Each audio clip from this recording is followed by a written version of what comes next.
First నా ముగ్గులు ఎలా ఉన్నాయో చెప్పేయండి. మొత్తం 31 ముగ్గులు వచ్చాయి. ఎవ్రీ ఇయర్ కార్తీక పౌర్ణమి అంటే చాలా స్పెషల్ కదా. శివకేశ్వరుడికి చాలా ఇష్టమైన రోజు. ఈ రోజు కంపల్సరీ 365 ఒత్తులు వెలిగిస్తాం కదా. నా తరపున ఒకటి, నా హస్బెండ్ తరపున ఒకటి, ఇద్దరు వెలిగించాము. ఇలా తులసమ్మ దగ్గర చక్కగా ముగ్గులు వేసుకొని మార్నింగ్ నుంచి ఉపవాసం ఉండి నేను బావ ఇద్దరు కలిసి ఈవినింగ్ ఇలా పూజ చేసుకున్నాం అన్నమాట. చాలా హ్యాపీగా అనిపించింది. ఇయర్ మొత్తంలో కొన్ని డేస్ మనకి దీపం పెట్టడం అవ్వదు కదా. సో ఈ 365 ఒత్తి వెలిగించడం వల్ల ఇయర్ మొత్తం పెట్టినంత ఫలితం వస్తుంది అన్నమాట. బావ ఒకటి నేను ఒకటి వెలిగించాము. మా చెర్రి అయితే గంట కొడుతున్నాడు. ఇంకా పూజ అంతా అయిపోయాక హారతి ఇచ్చేస్తున్నాం అనమాట. పూజ అయిపోయాక చందమామను చూసి ఇంకా ప్రసాదం స్వీకరించవచ్చు. నైట్ చలివిడి ఫ్రూట్స్ తినొచ్చు. ఈ దీపాల కాంతుల్లో తులసమ్మ ఇది చాలా చక్కగా కనిపిస్తుంది. నా ముగ్గులన్నీ కూడా చాలా బాగా కనిపిస్తున్నాయి. టెంపుల్ కి వెళ్ళొచ్చి ప్రసాదం తిందాం.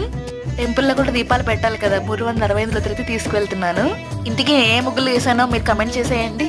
దేవుడి గదిలో కూడా శివ పార్వతులకి పూజ చేశాను. నెక్స్ట్ వీడియోలో కలుద్దాం. Like and subscribe.